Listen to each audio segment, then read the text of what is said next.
Hi, and welcome back to my YouTube channel. So if you're just starting out in UI UX design or you are using Figma for the first time, you must have probably heard a lot of people talking about plugins, and it makes you wonder, like, how do you even use these plugins? How do you install them? Or most importantly, how do you use them to speed up your workflow? So in this quick step-by-step tutorial, I will show you exactly how to add and use Figma plugins, not only for icons but also to add colors and probably even images to your designs and speed up your workflow as a beginner.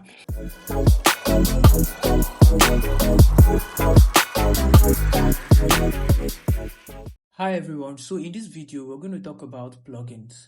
So what are plugins? So basically, plugins are like a small tool that add extra features to your Figma. So basically, it helps you work faster and also helps you do things that Figma doesn't do on a default. So an example of that is your icons. You don't really have icons on Figma. You have to use a plugin or you look for an external place where you get your plugins and your images and some of those things. So now we're just going to use this action panel to actually bring in some plugins from the Figma community, add it to our file. We're going to save some plugins to our file. So the first thing I want to show you is that whenever you right click, if you want to access your plugins and see the plugins you currently have on your design file, so you just right click on your anywhere on the page canvas and then go over to plugins. So as you can see that I have some plugins that I've used recently. Icons 8, this contrast checker and text and color styles, pixels and all that.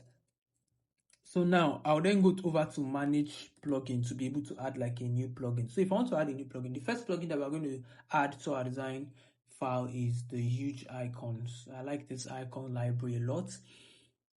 So then once I click on the icons library, huge icons library, then it will pop up this window to now ask me if I want to save this particular icon pack or icon library or icon kit to my work environment. So it's advisable to save it. So one thing about saving is that if you save it, if you open another new design file entirely and you want to use plugins, whenever you go to your plugins panel, that's when you right click and go over to plugins, you will see it under your saved plugins.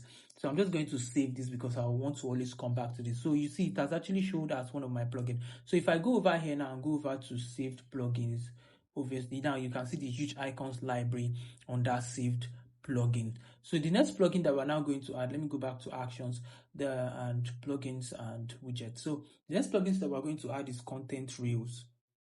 So content reels is also a good plugin that you're going to use that will help you speed up your workflow.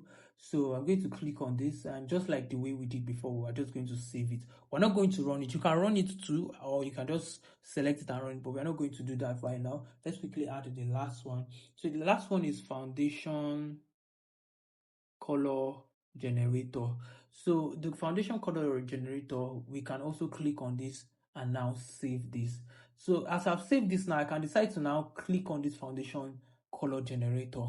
One thing about the color foundation generator is that it helps you create like your color palette, like from the saturated till like it gets to the very deep dark aspect. So it just gives you like a wide range of colors. It gives you like a range of color basically. So what I'm just going to do, I'm just going to go over to material and let's just say we add this purple. So it's just going to create the palette for you. So once I create palette, so as you can see, it has created the color palette for me. So that's one thing about the foundation color generator. And then the next thing that we're now going to talk about is content reels. So for content reels, I'll just right click and go over here, and since we've saved the content reel, I'm just going to click on content reels. So under content reels, let's say I want to add an image to this.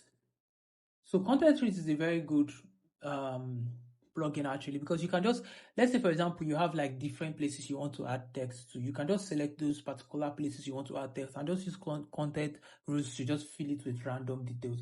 So I can decide to create like an avatar and just add to this particular frame. You see it has added. I can add random. If I keep clicking it, it will just keep changing, keep having different images uploaded there, and it's a very good way to speed up your workflow. You can also do that for text also. If you have like some blank place that you just need to add text, if it's numbers, Lorem Ipsum, full name, you can just use it. So that's that for content rules. And the last plugin that we're going to talk about is icons, the huge icons. So for the huge icons, I'm going to use the huge icons to bring in some icons into our project. One thing you need to know about the huge icons library is that it's a paid library. It's a paid icon library. So for us to be able to use this, we're going to go over to the free panel. So under the free panel, what we can now do is just search for a particular icon. Let's search for a home icon. So I'll show you immediately why I love the huge icons library. So let's quickly go over to the home, and let's bring in. Let me select this. So now, as you can see, it has come over here now. So we are just going to drag it. Oh, it's not visible again. So this is it here. So I'm just going to change the color quickly so we can see it. So here you can change the color. That's one thing that you can do. And you can also individually edit this particular thing. So I can decide to have like a different color here. I can decide to have a different color here and just move this to the top. You can customize the icons whatever way you want to customize them. And you can also make it fill. You can also add a fill to it. Yeah, you can also add a fill. You can also add. Okay, I think you can't add a fill to that because let's look for another icon. Let's bring in another icon that we might be able to add like a fill to, because this one's just have like. Let's bring in another icon that we can add, because this is like an outline. So let's bring in another icon and let me remove the field. It's not possible to add field to this. So what can we add field to? What kind of, let me see if I can find another. Okay, let's use an example of this icon, this 4K icon, or let's bring in a user icon instead. So I'm just going to select this. All right, since we have this now, let's quickly add, like, let's select this and now add a field to it. Oh, I think it's not working. So I'm just going to select this. I didn't select it properly. I'm going to select this and select this and now add field to it. So I'm now going to remove the outlines. So you see, you can create like a solid field for it. And you can change it to whatever thing you want to change it. You can change it to this or even this or this. So that's that about plugins. See you in the next video.